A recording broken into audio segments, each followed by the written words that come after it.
રવિવારે મુંબઈમાં બોલિવૂડ એક્ટર સલમાન ખાનના ઘરે ફાયરિંગ કરનારા બે શાર્પ શૂટરને કચ્છના માતાના મઢમાંથી ઝડપી લેવામાં આવ્યા છે. પશ્ચિમ કચ્છ પોલીસની લોકલ ક્રાઇમ બ્રાન્ચ દ્વારા બંને આરોપીઓને મધરાત્રે માતાના મઢ મંદિર પરિસરથી ઝડપી લેવામાં આવ્યા હતા. ટેકનિકલ સર્વેલન્સ તેમજ ગુપ્ત બાતમીને આધારે મુંબઈ ક્રાઇમ બ્રાન્ચની ટીમ સહિત એક્સટોર્શન બ્રાન્ચ સહિતની વિવિધ એજન્સીઓ પણ આ ઓપરેશનમાં સામેલ હતી.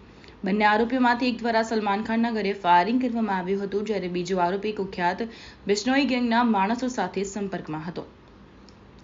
માતાના મઠથી બંને આરોપીને રાતે જ ભુજ ખાતે લાવવામાં આવ્યા હતા. ભુજ લાવ્યા બાદ તેમને મુંબઈ પોલીસને હવાલે કરવામાં આવ્યા હતા. મુંબઈ પોલીસ મંગળવાર સવારે જ બંને આરોપીને લઈને ભુજ એરપોર્ટથી મુંબઈ ખાતે લઈ જવા રવાના થઈ ગઈ હતી. મુંબઈમાં સલમાન ખાનના ઘર ગેલેક્સી ઉપર રવિવારે સવારે ફાયરિંગ કરીને ભાગી ગયેલા બે શાર્પ શૂટર ગુજરાતમાં કચ્છ ખાતે છુપાયા હોવાની બાતમી મળતા મુંબઈ પોલીસ અને પશ્ચિમ કચ્છ પોલીસ દ્વારા એક ઓપરેશન હાથ ધરવામાં આવ્યું હતું. જેને પગલે ભુજ ક્રાઇમ બ્રાન્ચના પોલીસ ઇન્સ્પેક્ટર સંદીપસિંહ ચુડાસમા તેમની ટીમ દ્વારા માતાના મઢ મંદિર પરિસરમાંથી મૂળ બિહારના 24 વર્ષના વિક્કી સાહેબ ગુપ્તા તેમજ સાગર શ્રી જોગેન્દ્રપાલ ને ઉપાડી લીધા હતા.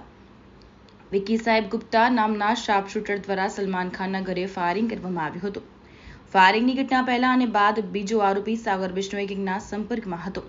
મુંબઈમાં ઘટનાને અંજામ આપ્યા બાદ બંને આરોપી પોલીસથી બચવા માટે કચ્છમાં છુપાવવા માટે આવ્યા હતા, પરંતુ ટેકનિકલ સર્વેલન્સ તેમજ સોર્સની બાતમીને પગલે ભુજ ક્રાઇમ બ્રાન્ચને મોટી સફળતા મળી હતી.